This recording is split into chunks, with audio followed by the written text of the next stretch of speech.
성도님들과 신방을 할 때 가장 이렇게 많이 받는 이렇게 질문이 있습니다.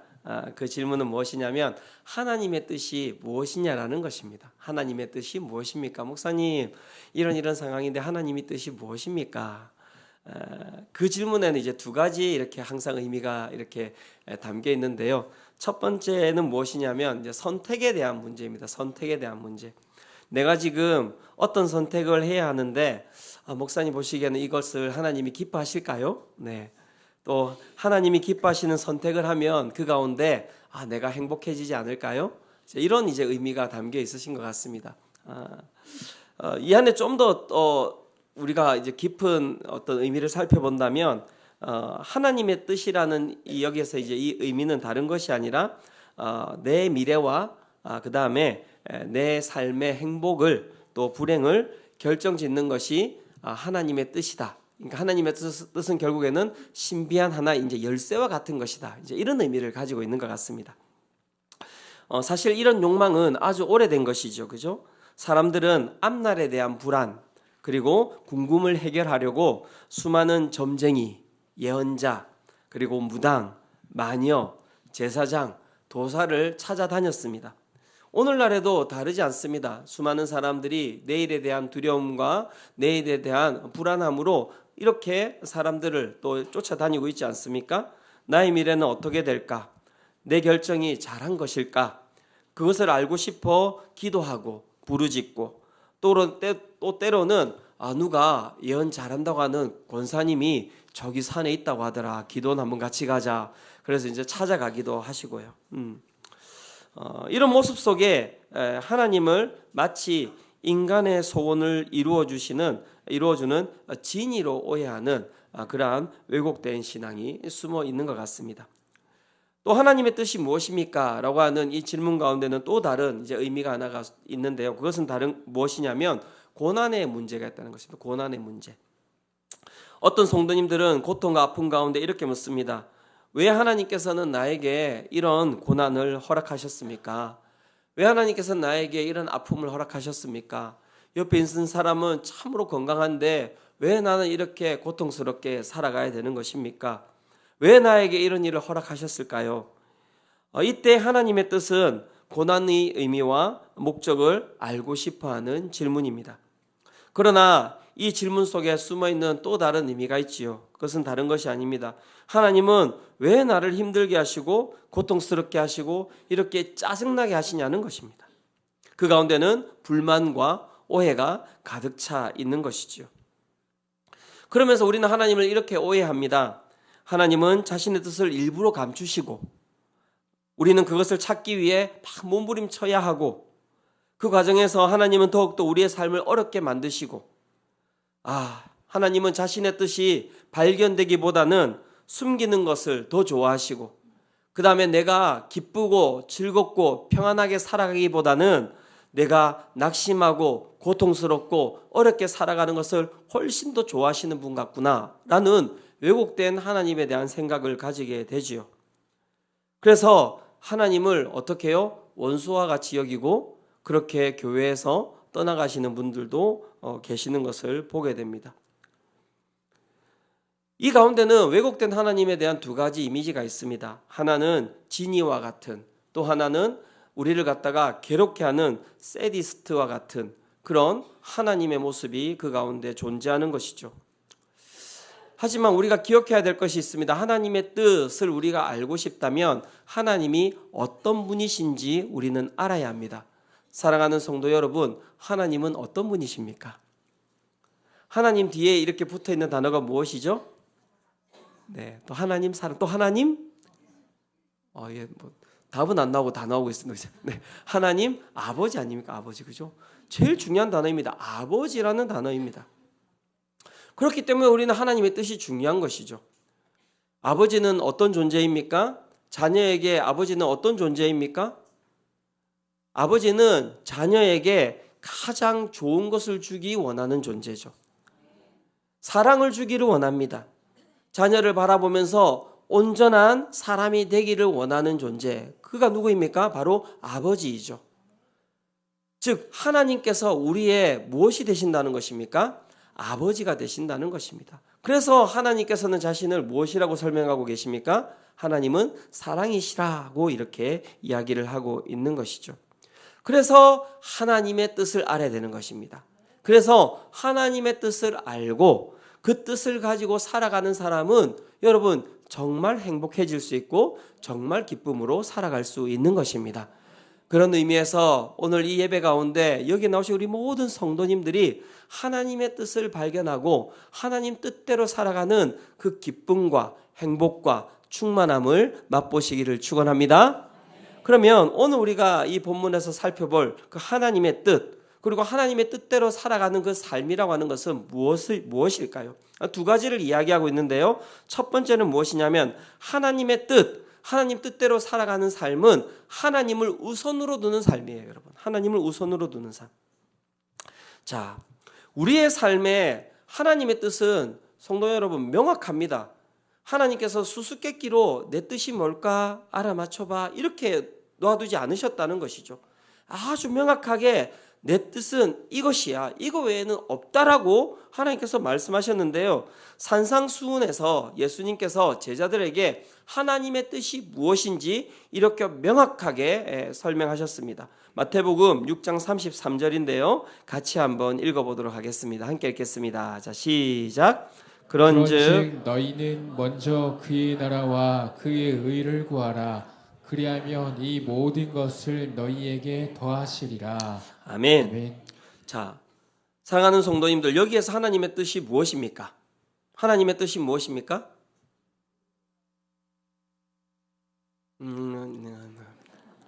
먼저 그의 나라와 그의 의를 구하라. 이게 하나님의 뜻이에요.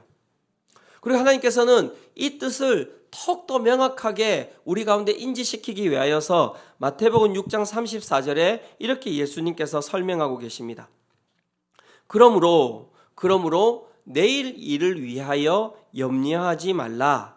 내일 일은 내일이 염려할 것이요 한날의 괴로움은 그날로 무엇할 것이라? 족하니라. 어떤 얘기를 하고 계시는 것일까요? 너희가 미래에 대한 걱정과 근심을 많이 하고 사는데 그 미래에 대한 모든 부분들을 누가 책임지시겠다는 것입니까? 하나님께서 책임지시겠다는 것입니다. 그래서 오늘 너희는 내일을 살아가는 존재가 아니라 너희는 언제를 살아가는 존재입니까? 오늘을 살아가는 존재라는 것입니다. 그런데 수많은 사람들이 오늘을 살아가면서 내일에 대한 걱정으로 살아가고 있는 거예요. 그래서 예배에 와 있으면서 점심을 무엇 먹을까에 대한 걱정으로 살아가고 있는 거죠. 짬뽕을 먹어야 되나 짜장을 먹어야 되나. 오늘 짬뽕 드시고 내일 짜장 드시기를 축원합니다. 근심 걱정으로 가득 차서 오늘을 살아가지 못하는 것이 인간의 모습이라는 것이죠. 하나님께서 뭐라고 말씀하고 계십니까? 내일의 염려와 내일의 걱정과 내일의 근심을 내려놓으라는 것입니다. 어떻게 오늘을 제대로 살아가지 못하는 자에게 내일이 있을 수 있고요. 그 하루하루가 쌓여가지 않는 그 사람들 가운데 10년 뒤가 뭐 어디가 있고 20년 뒤가 뭐가 있겠습니까, 여러분? 없는 거예요. 세상은 끊임없이 우리 가운데 두려움을 주죠. 30년 뒤에 어떻게 되실 것 같습니까? 얼마를 가지고 계시죠? 근심과 걱정과 염려. 제가 이 정도 있는데 그거 가지고 안 될 텐데요. 다 여러분 유튜브 들어가서 왜 거기에는 그렇게 들어가셔가지고 그렇게 막 물고 뜯고 핥고 막 그냥 묵상하고 막 묵상 자기만 합니까? 또 카톡에다 올려가지고 이거 봐라 걱정해라 같이 걱정하자 막 같이 근심하자. 세상이 주는 모든 근심을 다 가지고 살아가고 계세요. 세상이 가지고 있는 모든 염려를 다 가지고 살아가세요. 그러니까 오늘 하루를 죽을 것처럼 살아가는 거예요. 죽을 것처럼. 살아계신 하나님께서 뭐라고 말씀하고 계십니까? 내일은 너희들 게 아니라는 거예요. 여기에 있는 분들 중에서 내일이 보장되어 있는 사람이 누가 있습니까? 아무도 없습니다, 여러분. 내일은 우리 가운데 존재하지 않는 겁니다. 오직 오늘만이 존재하고 있는 것이죠. 그리고 하나님께서는 우리 가운데 무엇을 말씀하셨습니까? 오늘 너희가 해야 될 것은 무엇입니까? 그의 나라와 그의 의를 구하는 것. 그죠? 그것을 최우선으로 하라는 것이죠. 그런 측면으로 이 바울과 바나바의 삶을 보면요, 하나님의 뜻을 구하며 살아가는 삶이 얼마나 대단한지 여러분 이 사도행전을 통해서 너무너무 이렇게 정말 깊이 다가오더라고요. 여러분 사도행전 계속 필사하고 계십니까? 그래도 일부보다는 많이 이해하신 것 같은데 포기하지 마시고 오늘부터 다시 시작하시기 바랍니다. 정말 그 사도행전을 읽어보시면요, 그 가운데 막 생명이 막 철철철철 흘러 넘치고요, 막 기쁨이 막 흘러 넘치고요, 그게 지금 행복이 막 흘러 넘치는 게 사도행전이에요, 여러분. 그 보셔야 돼요, 보셔야 돼요. 바울과 바나바가 그 하나님 뜻으로 살아가는 사람들인데요, 이 하나님 뜻으로 살아갔는데 이 가운데 얼마나 큰 능력이 있는지 우리 가운데 보여주고 있습니다. 시리아 안디옥 교회에서 이제 그들이 선교사로 파송되어서 어디로 갑니까? 구브로, 그죠? 그쪽을 거쳐서 비시디아 안디옥, 그리고 이고니온, 루스드라 등 여러 도시들을 다니면서 끊임없이 무엇을 하고 있습니까? 복음을 전하고 있는 것입니다. 하나님의 사랑, 그의 나라와 그의 의가 막 여러분 엄청 큰 신학이나 공부를 해야 되고 이런 게 아니에요. 엄청 단순합니다. 하나님의 나라, 하나님의 의는 무엇이냐면 하나님 정말 사랑하는 것이고요, 하나님 정말 사랑하듯이 내 옆에 있는 이웃과 모든 것을 정말 사랑하는 것이 여러분 그의 나라와 그의 의를 구하는 거예요. 어렵습니까, 여러분? 바울과 바나바가 그렇게 살아가고 있는데요, 그 가운데 어떤 일이 벌어지고 있습니까? 보시면은 그 과정에서 막 시기가 나오고요, 그 두 사람을 갖다가 해하라고 하는 비방이 나오고요, 그 가운데 박해, 위험, 수도 없는 것들이 그 두 사람을 갖다가 막 여러분 그 위협하지 않습니까? 그리고 바울 같은 경우에는 제가 지난번에 설교 때 이야기 드렸지만 풍토병에 걸렸어요. 풍토병, 죽을 병에 걸렸는데 그 가운데서도 그가 고향으로 다시 돌아가지 아니하고, 그죠? 하나님 사랑 가지고 여러분 그 타우루스 산맥이라고 하는 그 높은 산맥까지 또 올라가서 그 가운데 계속해서 사랑을 전하러 다니잖아요. 그것도 대단한 것 같아요. 그렇게 갔더니 거기에서 어떤 일이 벌어집니까? 오늘 이렇게 본문 읽어보시면 알겠지만 그 가운데 정말 그들을 싫어하는 유대인들이 사람들을 모아가지고 모욕하고 그 가운데 이제 돌로 쳐가지고 죽이려고 했더니 막 이제 도망가는 거예요. 여러분 도망가 보셨어요? 도망가 보셨어요? 도망가는 게 진짜 사람 비참하거든요. 비참해요. 누굴 피해서 도망간다는 게 사람이 참 비참합니다. 막 복음 전하러 왔다가 사람들이 자기를 죽이러 오니까 어떻게 해요? 막 도망가는 거예요. 도망가는 거예요. 그렇게 해가지고 또 여러분 이고니온이라는 곳으로 갔더니, 루스드라라는 곳으로 갔더니 거기서 또 어떤 일이 벌어지는지 아십니까?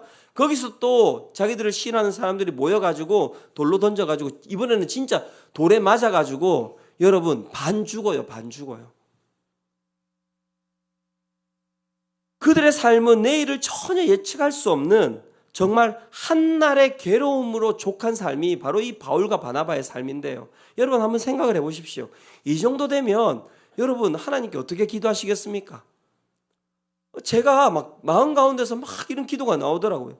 하나님, 내가 하나님 나라와 하나님 의를 구하는데 이게 뭡니까? 이게 뭡니까 도대체? 이렇게 내가 박해받고 이렇게 핍박받고 이렇게 막 누가 돌 던져가지고 막 여기 터지고 저기 터지고 돌에 맞아 보셨습니까, 여러분? 저는 돌에 맞아 보지는 않았지만 제가 자빠져가 돌하고 부딪혀는 봤거든요. 여기 이렇게 지금 찢어졌습니다. 여기 이렇게 5살 때 찢어진 건데 아직도 아파요. 이렇게 얼마나 아픈지 모릅니다. 어떤 마음이 들었겠냐고요. 우리 곰곰이 생각해 보는데 막 불만, 불평, 그리고 내일이 두려웠을 것 같아요. 염려, 내일은 또 어디로 가야 되나? 가기 싫을 것 같아요. 가기 싫을 것 같아요. 지금 막 우리 성도님들 제가 이렇게 막 설교하는데 이렇게 정말 웃상으로 이렇게 저를 이렇게 바라봐 주시고 하니까 제가 오늘도 와서 설교하고 다음 주도 와서 설교하지 얼굴이 그냥 니 알아서 해봐라 이러고 있으면 제가 다음 주에 와서 설교하겠습니까? 안 올 것 같습니다. 저도. 내일이 두려움고 염려가 되지 않았겠습니까? 그런데 여러분, 이렇게 해서 성경을 읽어보셔야 된다니까요. 기가 막힌 일인데요. 어디에서도, 성경 어디에서도 불평, 불만이라는 게 하나도 존재하지 않아요. 바울이 못하겠다, 하기 힘들다, 그런 게 없습니다. 바나바도 그런 게 없습니다. 그 옆에 따라가던 이 요한, 마가라고 하는 이 요한이 보다가 놀라가지고 도망갔어요. 그 정도로 힘들고 그 정도로 어려운 상황들이 끊임없이 닥쳐오는데 그들은 그런 게 없어요. 가는 곳마다 찬양하고, 가는 곳마다 기도하고, 가는 곳마다 말씀 전하고, 돌에 맞아도 찬양, 비방해도 찬양, 욕을 해도 찬양. 도대체 그 힘이 어디에서 나오는 것인지 여러분 보셔야 되는데, 사랑하는 성도 여러분, 하나님의 뜻에 여러분 따라 살아갈 때, 하나님의 뜻에 따라 살아갈 때 우리가 경험할 수 있는 능력이 바로 이것임을 기억하시기를 축원합니다. 세상이 어떤 힘을 가지고 있든, 세상이 어떤 염려로 우리를 유혹하든, 세상이 어떤 두려움으로 우리를 갖다가 무너뜨리든, 여러분 하나님의 뜻이 머리끝부터 발끝까지 차 있으면요, 그 어떤 것도 우리를 무너뜨리지 못함을 여러분 경험하시기를 축원합니다. 그래서 하나님의 뜻을 가지고 살아가는 거예요. 그래서 하나님의 뜻을 가지고 살아가는 것입니다. 이들뿐만이 아닙니다. 이들을 떠나보낸 공동체도 마찬가지고요. 복음을 전했던 공동체도 마찬가지죠. 어떤 불만도 없습니다. 그렇게 귀중한 사람을 빼갔는데 왜 하나님 저 사람들을 빼갔습니까? 그런 불평 불만이 없어요. 그들도 찬양, 그들도 기뻐해요. 그리고 복음을 전하고 바울과 바나바가 떠났어요.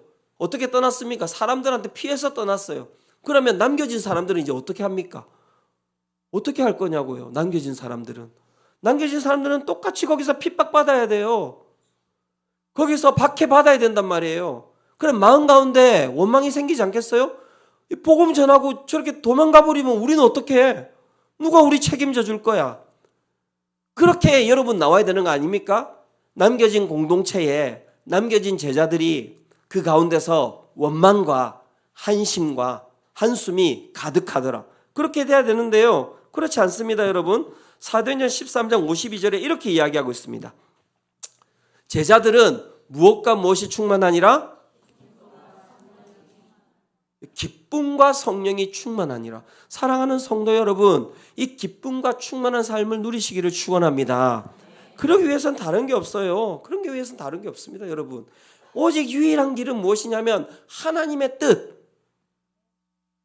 그의 나라와 그의 의를 구하는 것, 하나님을 사랑하는 것, 내 이웃을 내 몸과 같이 사랑하는 것. 그렇게 살아갈 때 여러분 세상 사람들은 너가 망했다라고 생각할 수 있겠지만 그 인생은 절대 망하지 않는 인생임을 기억하시기를 축원합니다. 세상의 박해와 비난과 고통과 어려움에도 이들이 더 복음을 전하고 기쁨과 성령이 충만해냈던 이유, 그것은 다른 것이 아니라 하나님의 진정한 뜻이 무엇인지를 그 가운데서 깨달았기 때문이죠. 하나님의 뜻이 가득 차니까요, 세상이 죽일 수가 없는 거예요. 그래서 제가 곰곰이 생각해 봤더니 막 돌을 던져서 바울을 갖다가 막 반 죽여 놓잖아요. 여러분, 사람들이 막 돌을 던지는데 눈에 맞을 수도 있고, 그죠? 두 눈에 맞을 수도 있고, 코뼈가 부러질 수도 있고, 이가 나갈 수도 있고요, 턱뼈가 나갈 수도 있고요. 그렇지 않습니까?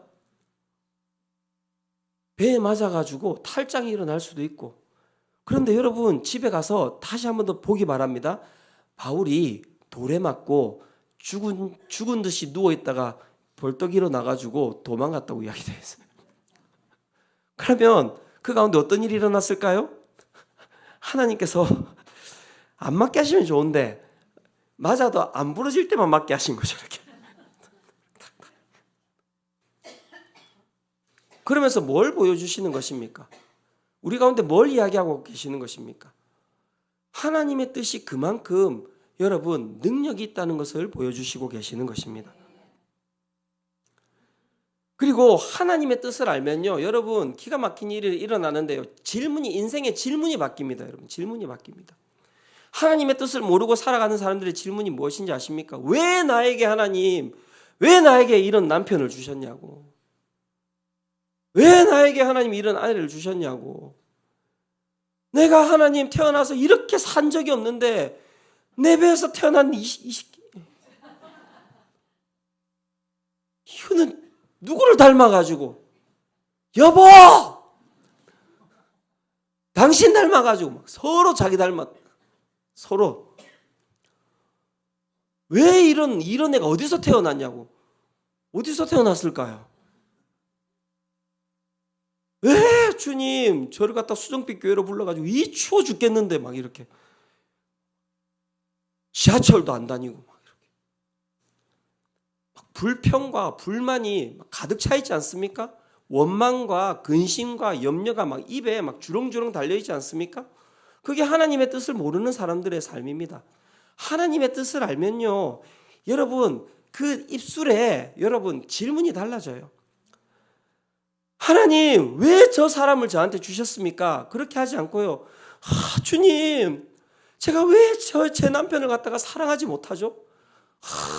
주님 더 사랑하고 싶은데, 주님 왜 제 아내를 더 사랑하지 못하죠? 아유 주님 제가 죽겠으면 더 사랑하고 싶어 죽겠는데, 하루를 살아도 하나님 제가 하나님 더 사랑하기를 원합니다. 하나님께 더 가까이 나가기를 원합니다.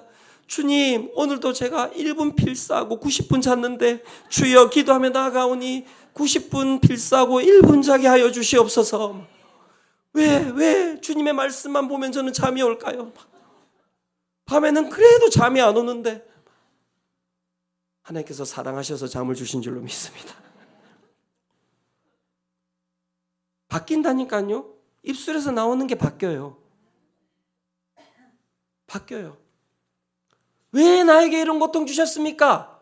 왜 나에게 이런 아픔 주셨습니까? 그게 아니라요, 주님 이 고통과 이 아픔이 뭐라고, 내가 무너지면 안 되는데, 자빠지면 안 되는데, 내가 여기서 낙심하면 안 되는데, 주님 내 이 병을 갖다가 넘어서고 싶습니다. 이 고통을 넘어서고 싶습니다. 나는 빛입니다. 나는 생명입니다. 나는 능력입니다. 이 병이 나를 따라다닌다 할지라도 주님 내가 이 병을 갖다가 넉넉하게 이기며 살아가는 자가 되게 하여 주시옵소서.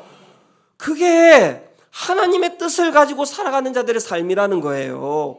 완전히 인생이 달라지는 것이죠. 완전히 삶이 달라지는 거예요. 그런 사람 옆에서 살아가고 싶지 않습니까? 그런 사람 옆에 살아가고 싶지 않습니까? 형제들, 결혼하는 청년들 막 옆에는 저 남자가 맞을까요 주님? 저 자매가 맞을까요 주님? 지는 지나 잘하지만 바뀌죠. 주님 이 남자 제가 바꿔놓겠습니다. 제가 뒤집어 놓겠습니다. 왜 이 남자를 주셨습니까? 아니라니까요. 그 모든 질문 하나가 바뀌어져 가는 것이죠. 하나님께 더 가까이 나가는 것, 하나님의 뜻을 가지고 살아가면요, 여러분 그 가운데 어떤 선택을 하든지 여러분 그 모든 선택이 하나님이 선하시기 때문에 여러분 그 모든 선택이 결국에는 종국에는 가장 선한 것으로 우리 가운데 열매 맺을 줄로 믿습니다. 그러니까 두려워하지 마세요. 두려워하지 마세요. 이 제가 그냥 툭 던지는 말이 아닙니다. 로마서 8장 28절 이렇게 말씀이 이야기하고 있지 않습니까? 우리가 알거니와 하나님을 사랑하는 자 곧 그의 뜻대로 부르심을 입은 자들에게는 모든 것이 합력하여서 무엇을 이루느니라? 선을 이루느니라. 여러분 이 말씀을 믿으십니까? 왜? 하나님을 사랑하는 자, 하나님을 사랑하는 자, 그의 나라와 그의 의를 구하며 나가는 모든 자들의 그 선택과 그들이 살아가는 자들의 그 살아가는 모든 삶에 하나님께서 무엇을 허락하신다고요? 합력하여서 선을 이루는 능력을 허락하여 주신다는 것입니다. 그러니까 우리가 무엇을 가지고 주저앉을 이유가 뭐가 있겠습니까? 뭐가 있겠습니까? 말씀이 얼마나 좋냐고요, 여러분. 얼마나 꿀송이 같습니까? 여러분 기가 막히지 않습니까, 여러분? 그런데 왜 얼굴이 이러세요?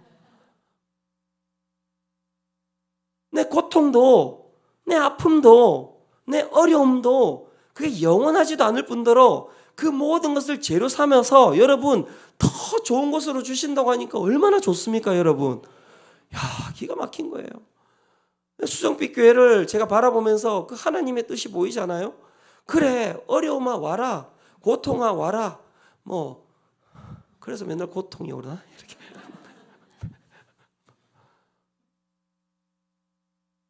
괜찮습니다. 왜요? 하나님이 주시는 그 사랑으로 그 모든 이 교회는 그 모든 것을 넉넉하게 이겨나가는 여러분 선을 이루는 교회가 될 것이기 때문에 그렇습니다.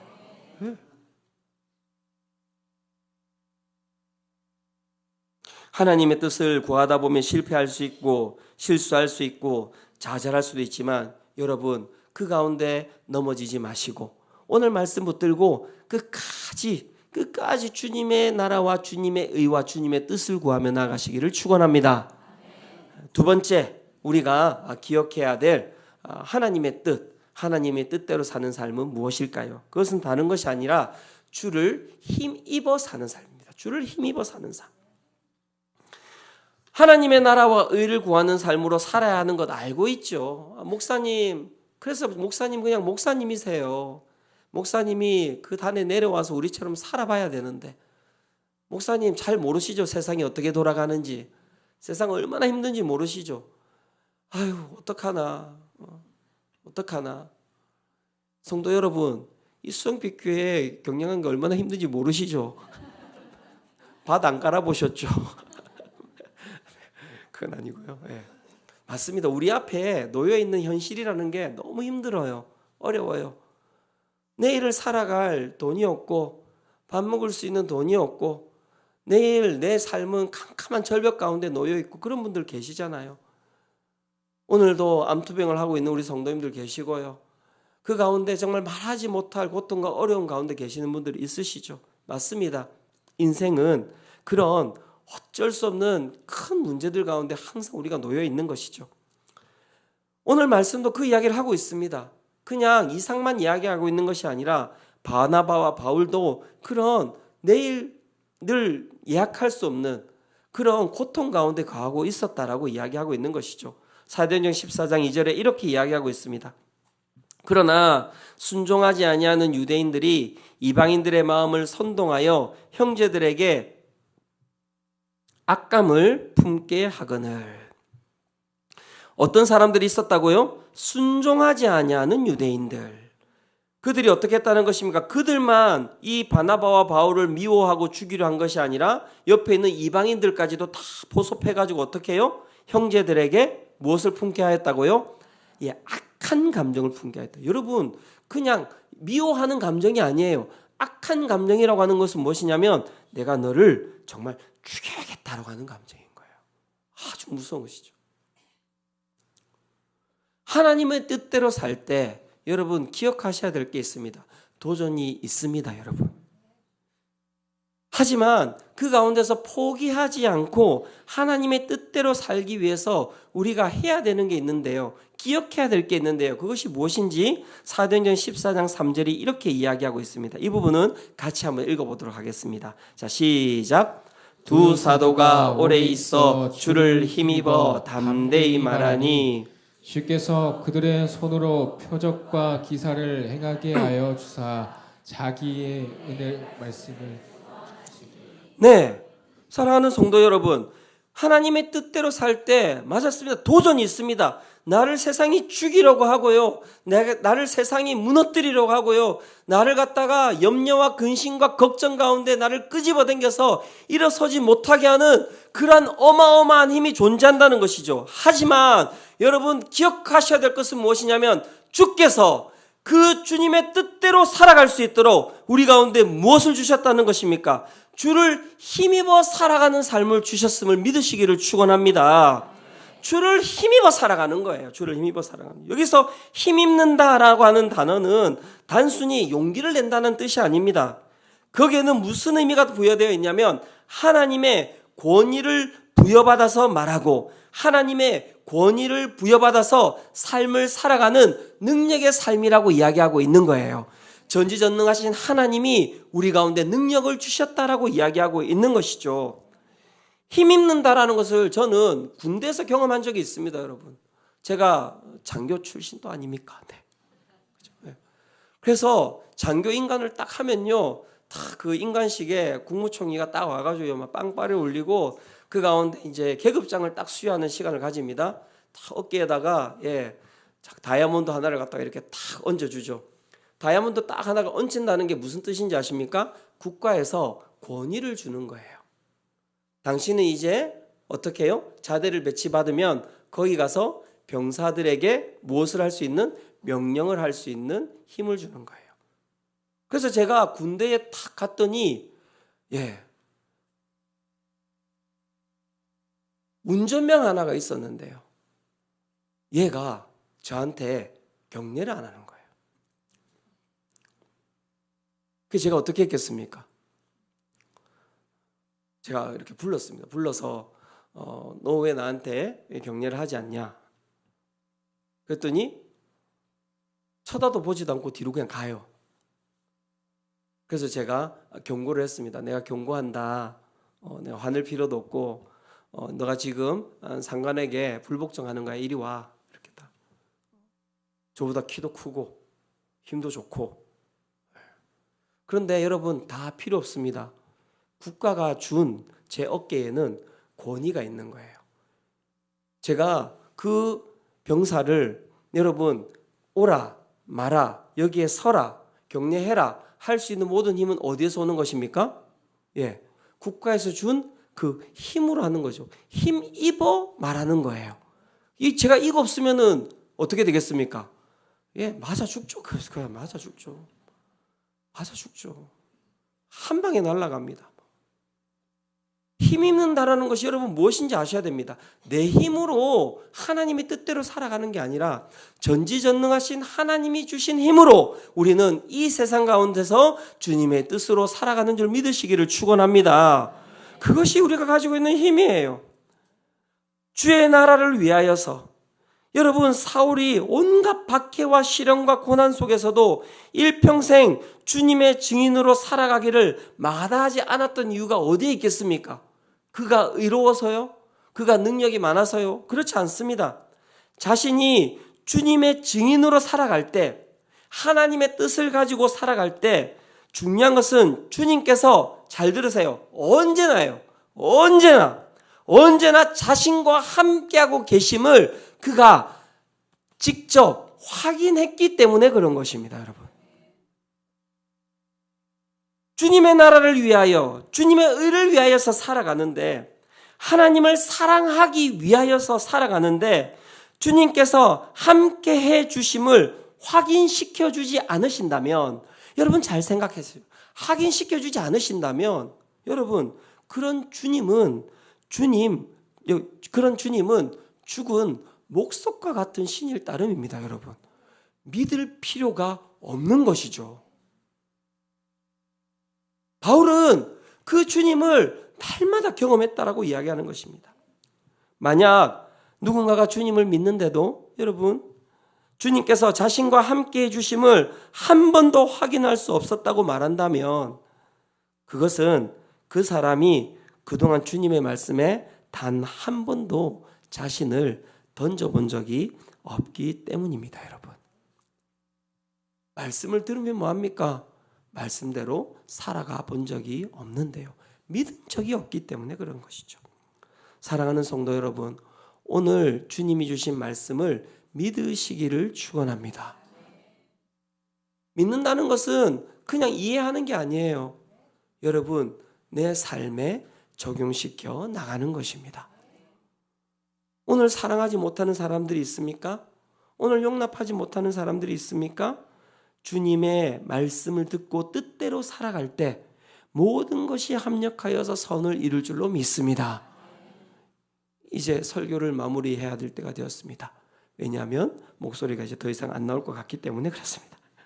딱 이 정도까지만 하나님께서 설교할 수 있도록 해주시네요. 히브리서 11장 6절에 말씀이 이렇게 이야기합니다. 믿음이 없이는 하나님을 기쁘시게 하지 못하나니 하나님께 나아가는 자는 반드시 그가 계신 것과 또한 그가 자기를 찾는 자들에게 무엇을 주시는 이심을 상 주시는 이심을 믿어야 할지니라. 여러분, 믿음이 필요합니다.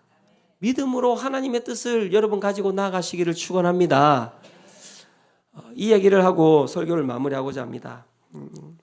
수정빛 교회가 이제 세워지고 이제 4년, 5년 차로 이제 들어가는데요. 몇몇 성도님들이 계속해서 이렇게 물을 때가 있습니다. 목사님, 네, 목사님 우리 교회는 이거 간판 안 세웁니까? 이렇게 이제 자꾸 이제 물어보세요. 그래서 제가 맨 처음에는 세워야 되는데 시기를 놓쳤어요 지금. 그래서 세워야 되는데 이러다가 지금 여기까지 왔는데요.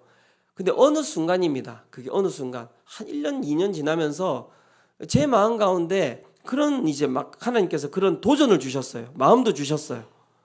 어떤 마음을 주셨냐면 하나님께서 이 공간을 주신 줄로 믿습니다. 이 공간 제가 별로 안 원하는 공간이었습니다. 저는 별로였어요. 수정표 이 공간. 여러분 처음 왔을 때 모습 보여드려야 되는데 정말 눈앞이 캄캄한 공간이었습니다. 여기다. 그리고 버스도 안 다녀. 지하철도 없어. 옆에 이번 주에도 그 목사님 한 분 와가지고 이렇게 집회하고 하셨는데 목사님 하늘밖에 안 보이는 교회는 처음 봤습니다. 이렇게. 이런 교회가 없어요, 여러분. 시골에도 이런 교회 없습니다. 하늘밖에 안 보여요. 하늘밖에. 어떻게 여기에다가 개척을 하냐고요. 근데 하나님께서 여기 말고는 장소 안 주셨잖아요. 다 아시죠? 그래서 저도 이제 마음에 이게 생겼습니다. 하나님, 저도 간판 안 답니다. 저도 간판 안 답니다. 십자가 저 안 세웁니다. 고도제한까지 십자가 세워가지고 여기 교회 있다고? 그렇게 안 하려고요. 예, 안 하려고요. 왜요? 하나님께서 세우신 교회면 여기에 하나님께서 사람을 보내주실 줄로 믿습니다. 그래서 저는 이 수정빛 교회 오는 모든 한 분 한 분이 저한테는 기적과 같은 존재들이세요. 우리 옆에 있는 분들 한번 보시겠습니까? 기적이 옆에 있지 않습니까? 한번 물어보시겠습니까? 어떻게 오셨어요? 한번 물어보시겠습니까? 그죠? 기적이에요, 여러분. 그래서 매종 사장님하고 항상 그렇게 이야기해요. 사람이 오네요. 이렇게. 그렇게 이야기해요. 사람이 오네요. 네, 그러니까요. 사람이 옵니다. 이렇게. 누가 보내주시겠습니까? 하나님께서 보내주신 줄로 믿습니다.